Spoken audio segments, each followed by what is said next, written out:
5 ways for medical professionals to avoid overwhelm and burnout. I'm really delighted that you've joined me here. My name is Lizzie Paish, and I'm a transformational coach working with overwhelmed and stressed out medical professionals and professionals of all kinds. I'm not a medical professional myself. I was previously, before coaching, a teacher and school leader. But often I think my clients find that a benefit that I have a perspective outside of the medical profession, whilst also having a lot of experience of working with people within it. So this webinar is not going to be long and rambling and talking a lot about me and all sorts of fluff. I know that you're busy. That's why you're here. You're already feeling overwhelmed. So really what I'm trying to do here is point you in a different direction of thinking from where you might have been looking before for support, and giving you some headlines to think about more. So I will be suggesting at the end where you can get some more support, more detail to fill out some of these points. And the other thing I'd like to say is that while we're going along, there's an opportunity to ask questions and make comments. So although this is, as you'll have realised, a recorded webinar, any questions or comments that you post during it will come through to me and I will respond to them. So please don't hesitate to do that.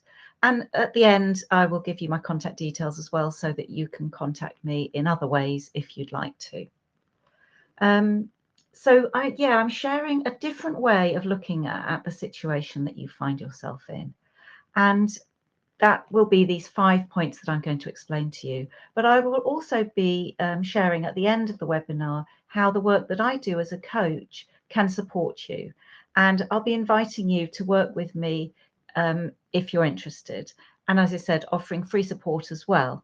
And of course, if that's not of interest, I really hope to give you real value within this webinar.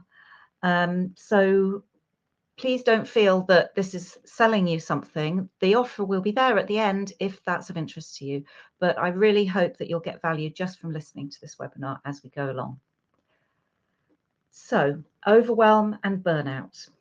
The problem which I'm sure you're only too well acquainted with. So I work with people who are, feeling overwhelmed, feeling stressed by the workload they're under, by the nature of their work, by the nature of the teams they're in. So maybe you're in a new leadership role that's challenging, or just that you feel ill prepared for. Often you might lack confidence in yourself despite all your training, all your expertise. It's quite normal to not feel that you know enough, to lack confidence, and that can be really overwhelming. Lots of people that I meet within the NHS are frustrated with the system, probably everybody, and so that can feel like a real burden. Sometimes people are being investigated. I've worked with people investigated by the GMC or in tribunal processes, or just been complained about. Everybody has so many demands on their time and not enough time to fulfill them all. And so the result is feeling exhausted, stuck, burning out. That burning out feeling of just, this is too much, I can't carry on like this. And the results of all of that might be loss of sleep, doubting your own abilities, struggling to stay focused and perform well at work, worrying and overthinking about almost everything, difficulties with relationships, whether that's with your work colleagues and in your team, or whether that's personal relationships as a result of your feelings. Maybe you're thinking of leaving the profession because you just can't see a way forward, or maybe you'd like to, but you don't even know if that's possible. It doesn't feel possible to you. Perhaps you feel guilty for all sorts of reasons. Often I speak to people who just don't know what to do or where to turn, and can't see a way out. And maybe there are other things. I'm sure there are specific things on your mind that I may not have mentioned there. So if any of that kind of rings a bell for you, then you're in the right place, and I hope that what I'm about to say will be helpful to you. So 5 ways to avoid overwhelm and burnout. it's a new perspective that I'm offering you here, and I invite you to keep an open mind. Try to listen for something new. Try not to let your mind hijack you with thinking of, oh, I've heard all this before, or oh, this is nothing new, or this isn't going to help. There is something different in the approach I take with my clients, and that you'll hear in this webinar, that can make a big difference. So try to keep an open mind and just listen and see what lands for you. So these are the 5 ways that I have identified to start to avoid that overwhelm and burnout. The first is to identify unhelpful stories or programming. Of course, all of these I'm going to go into in more detail in just a moment. The second is to take ownership of your situation, whatever situation you're in. 3, be clear on your own priorities. 4, look beyond your doctor identity. And 5, realize that you're not indispensable. So let's look at each of those in a bit more detail. So number 1 is notice unhelpful stories. So I invite you to consider what you believe about yourself, others, and the world. Because I call all of these beliefs stories, because they're not really the one truth about yourself, others, and the world. They're versions that you've made up. They're beliefs, opinions, and because they're made up at some point over a whole lifetime often, I call them stories. And if we can start to see that they're not the absolute truth, that often they just appear to be, because we thought them for so long that they just look like the only way to think, the only thing to believe. Once we start to see, oh, maybe that's a story, because actually other people don't all think like that. And I'm sure you've noticed that other people approach life in very different ways, and some ways seem to be more helpful than others. So it's helpful to know that the way you see the world isn't the sort of concrete truth, and that there are other ways that you could see it. And if those look more helpful, then you don't have to hold on to the stories that have looked true for your whole life once you start to realize that they are stories. So everything that looks true to you may not be as true as you think. And as I suggest all of these things, I just invite you to kind of ponder them. It's just by giving some airtime to the fact that things may not be as true as you think, that new thoughts can arise in your mind. So don't try and kind of answer that, yes, oh, I can see that, or no, that definitely isn't true. It's something to ponder. And these points I will share with you. And obviously you can listen to this again if you want to come back to them. So consider some of the negative outcomes of believing your own stories rigidly. So there are things that we believe, and therefore we get caught in ways of thinking that may not be helpful to us. And there are some of these stories are things that we've come by them all, honestly. And some of them we've come by because we've been trained into them. And medical professionals in particular have very clear stories that have been drummed into them about caring for others and about doing no harm. And there is much value in these stories.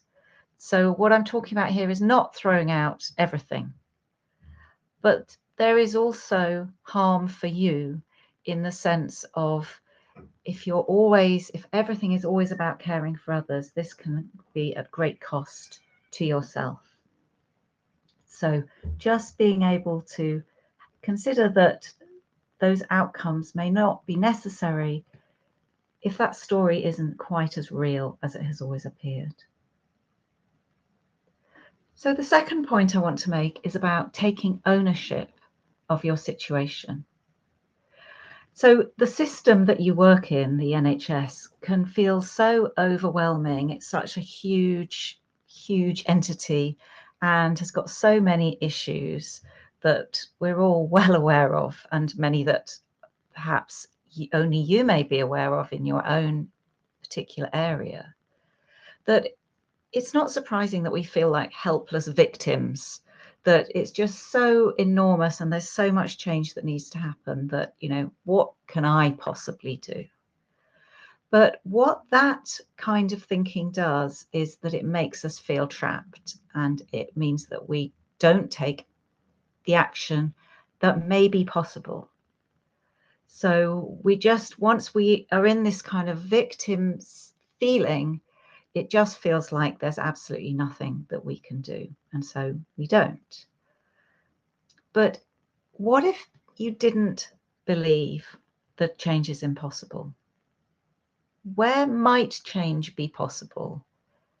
In small ways, in ways that actually might impact your day-to-day life quite significantly, that you've kind of written off because you're just so convinced that there's nothing you can do. You're just helpless in this scenario. And, those changes might be practical things, but they might also be changes in the way you think, which goes back to that first point. There are lots of things about the way that we approach things, about the way we deal with our colleagues, about the way we approach our work, which we can change. But when we just are in the sort of victim mindset, it's actually very hard to do anything at all. So again, I just ask you to reflect on that. Are there ways in which change might be possible if you hadn't told yourself that that was impossible? And, as you listen to this, as you return to your day-to-day work, you may find that things occur to you that perhaps hadn't before. So let's have a look at the third point. Be clear about your own priorities. Now, many medical professionals that I work with are self-confessed people pleasers. And that's not surprising, because your job is to care for other people and to look out for other people and to heal other people. And it's easy to kind of blur that line with giving other people everything they want, doing everything for others, but at great personal cost. So the distinction between the things that you have to do, because there's a lot, let's face it, you don't have the choice about not doing a whole lot of things in your work, but there is a distinction to be made between the things you have to do and the things that you could say no to, but you don't, because you have this sense that you always, if you can, you have to give, that you can't really say no. And I've heard from so many people in the medical profession that they recognize that in themselves, but it's very difficult to know where to draw this line. But I just want to call out the fact that there is a line, and that there is a space in which you can know your own priorities and say no to certain things. Because saying yes to everything, pleasing other people, has a knock-on effect on you, and then a knock-on effect on other people. So it leads to overwhelm within you, but also the sense of burnout and overwhelm has an impact on your work and has an impact on those you treat. So not looking after yourself actually isn't of benefit to other people in the end, even though it always looks as if it is in the moment, as if it will in the moment. So again, just consider that there's this kind of equation going on, that when you start to get eyes for it, it can be easier to say no when you realize that a no here actually is of benefit to you and therefore to your work as a whole. So coming on to number 4, look beyond your doctor identity. Being a doctor, becoming a doctor, is a huge undertaking. You've been working for this for many, many years, even if you've not been a doctor for that long. And so you've invested a lot into it. And it's not surprising then that your sense of value can become attached to that identity as a doctor, and therefore to success at work.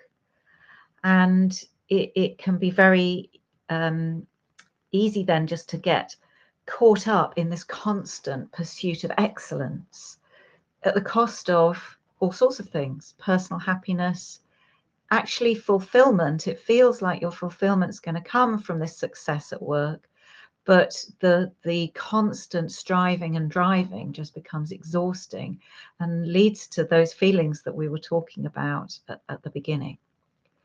So, you know, this endless cycle of striving can then start to look inescapable. It's like, well, maybe just a bit more. If I just do this, if I just keep going, surely I'm going to have this feeling of having achieved enough.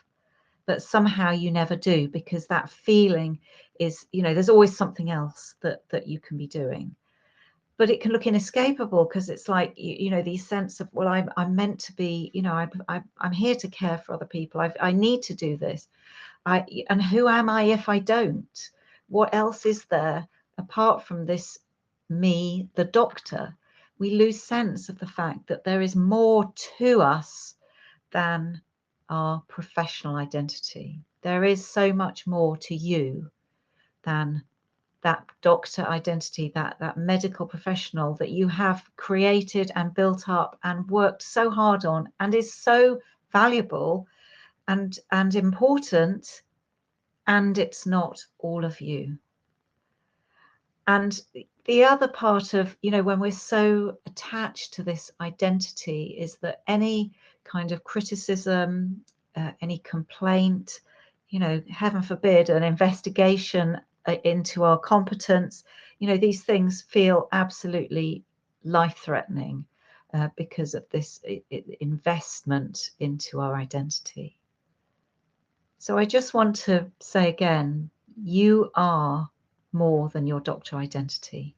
Whether you feel that or not right now, I know that to be true.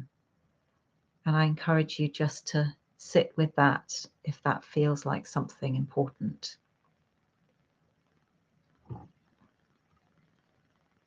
And number 5, which is related, all these things are related, realize you're not indispensable.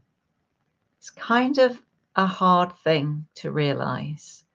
I remember somebody saying it to me, actually, when I was a leader in school. You're not indispensable. And actually, it felt very liberating, because it leaves you, if you feel indispensable, it leaves you unable to look after yourself. And realizing you're not indispensable is liberating. You have an enormous amount of skill, and you are a very valuable part of the team that you're part of. I don't doubt that.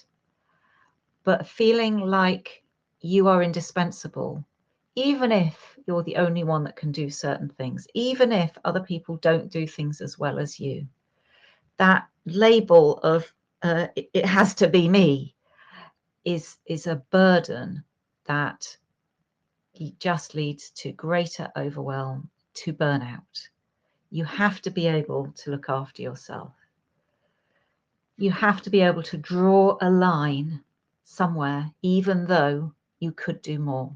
There is always more that you could do, but you can't do it all. You have to invest in yourself as well and take care of yourself. Because, as I said before, ultimately, that feeling of it has to be me, more and more and more, that cycle, that unending treadmill that you can't get off, has a negative impact, not only on you, but on patient care. So I'm just going to recap on those 5 points that I've made, albeit briefly. So they are: to identify your unhelpful stories or programming and see them as such, to take ownership of the situation you're in, to be clear on your own priorities, to look beyond your doctor identity, and to realize that you're not indispensable. And obviously, I've spoken briefly about each of those. There is so much more I could say. I deliberately want to keep this brief, but I will show you pointers in a little while about how you can find out more. I wonder if any or all of those have kind of resonated with you, whether they sound familiar, whether you feel like you're nodding away and going, oh yeah, that's me, I recognize that. Because the good news is, all these things that you see yourself doing, these 5 ways are things that can be changed. We get into these habits of thinking and these habits of ways of doing things, but when we start to see them, that's the first step towards being able to make changes. So my question to you is, would you like some help with that? Because it can be hard when you've been thinking a certain way for a long time, when you've been trained to think a certain way. Lots of my clients have said to me, oh yes, well, I was taught like that at medical school, and it's been with me for 30 years. It's hard not to think like that. But if it's causing you harm, if it's causing you pain, if it's causing you to burn out, it's really worth looking at those things. Let me just share this with you, something that one of my clients wrote to me after we completed some work together. Our coaching work together, although originally about a specific professional matter, has positively impacted many areas of my work and my personal life. I feel more at ease in my leadership role, confident in my decisions, and better able to handle tricky situations at home.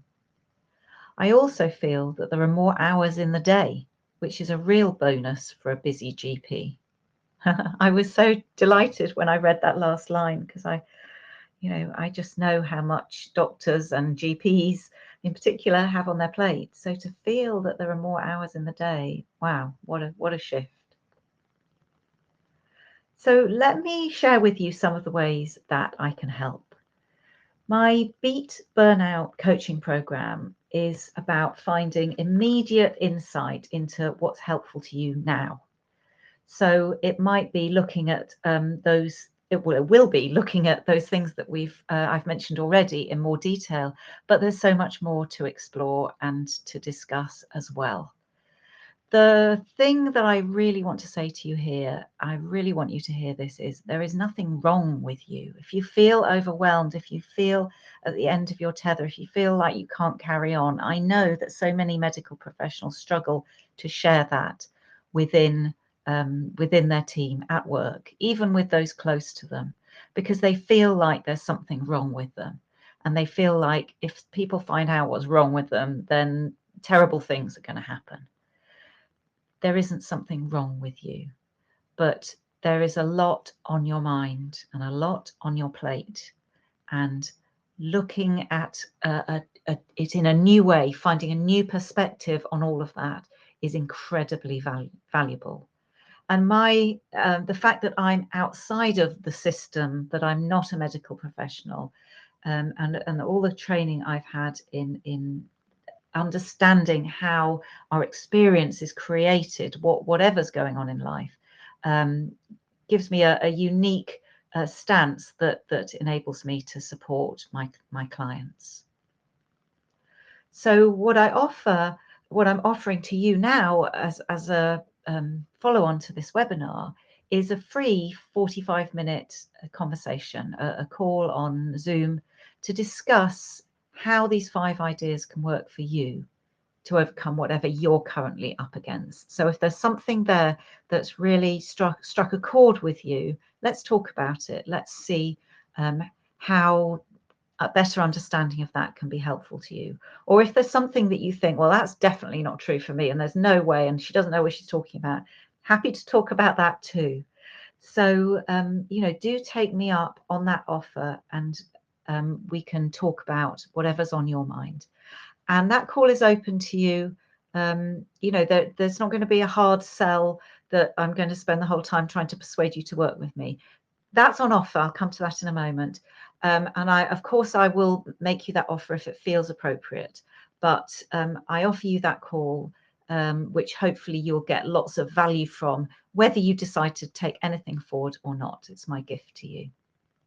So the other gift I have for you is a short course I mentioned earlier, to help you start to make changes. So a short course that is built on these 5 different ways that I've been explaining to you, and just gives more detail, and is an invitation to reflect further on those points. So do get in touch with me if you're interested in that. I'll be sending you some follow-up emails as well, and you'll find out more about how to access that short course. The work that I do with my clients, if you were to choose to continue to beyond that first conversation, is one-to-one coaching, which again helps you over time to put these ideas into action. And those conversations can be so helpful at seeing how that works actually in your day-to-day life. And that might be an intensive series of 6 sessions of coaching, or what I really love to do is to work with clients for either 6 or 12 months in depth, which can really make a difference at turning everything around. Really intractable problems and situations can change when we start to dig into them and explore how your experience can be different. So here's another quote from one of my clients. Once I realized who I was beyond my identity as a doctor, I was able to handle criticism, difficult situations, and even the investigation I was subject to with so much more ease.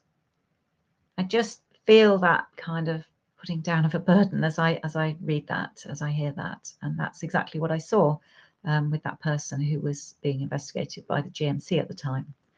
And, just had a real transformation in the way that they were able to show up during that time, and started sleeping better and just feeling a whole lot less stressed. Here's another one. I feel that my decision-making, resilience, and general well-being have all improved dramatically. Work has become far less stressful for me, as have the general day-to-day pressures of life, which previously might have floored me. I feel relaxed and confident as I approach the next stage of my career, even though there's still much that is unpredictable.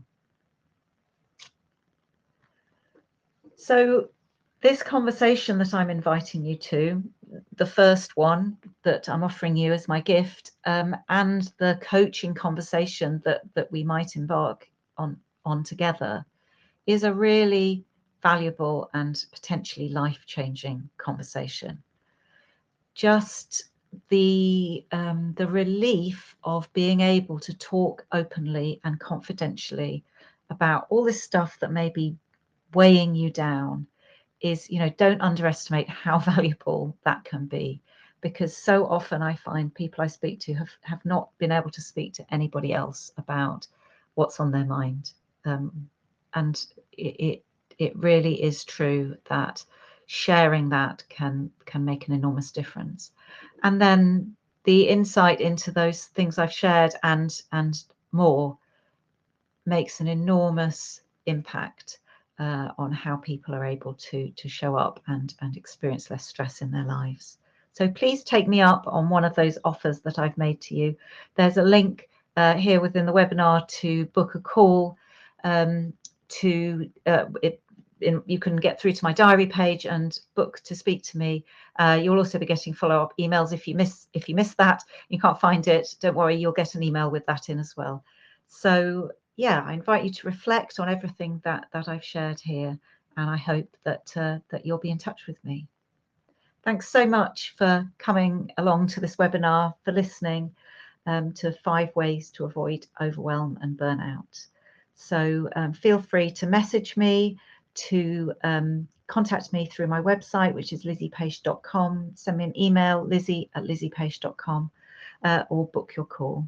I really hope to hear from you. Bye for now.